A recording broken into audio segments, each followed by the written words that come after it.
Tutaendelea na ziara. Kama mnavyokumbuka, ni siku muhimu kwa Watanzania wote, ikiwa ni kumbukizi ya miaka 5 aliyekuwa rais wa Tanzania Daktari John Pombe Magufuli.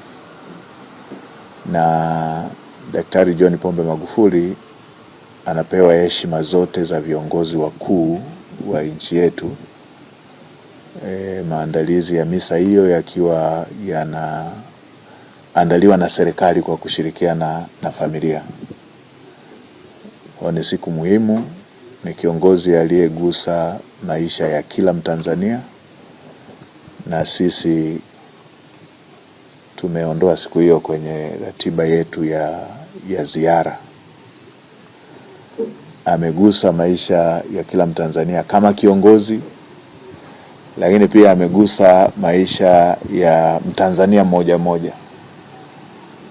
Ameandika historia ya nchi yetu. Miradi mikubwa hii ya kielelezo ilikuwa ni moja ya maamuzi yake na ujasiri wake, wakati huo akiwa anasaidiwa kwa ukaribu na rais wetu wa sasa Daktari Samia Suluhu Hassan.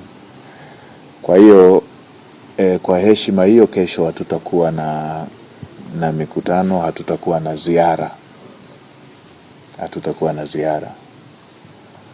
na ziara yetu itaendelea baada ya hapo.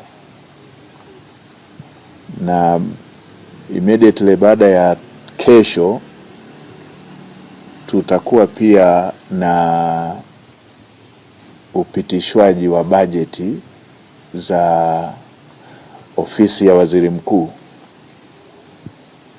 kwenye ngazi ya kamati, kwa maana kwa mujibu wa katiba yetu na kanuni zetu, bajeti zote kabla hazijaenda bungeni ni lazima zipitiwe kwa kina na kamati za bunge, na kamati za bunge zikiridhia zipitishe bajeti hizo.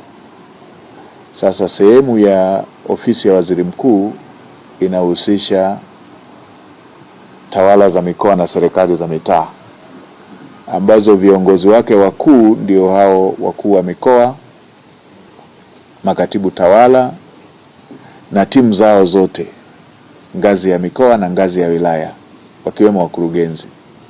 Kwa maana hiyo, waratibu wetu wakuu na wenyeji wetu wakuu kwenye ziara zetu watakuwa wanatakiwa kujitokeza mbele ya kamati ya bunge bila kutuma uwakilishi. Yani wao wenyewe viongozi wale wakuu watatakiwa kujitokeza kwenye kamati za bunge kwa ajili ya uwasilishaji na hiyo scrutiny ya bajeti za mikoa.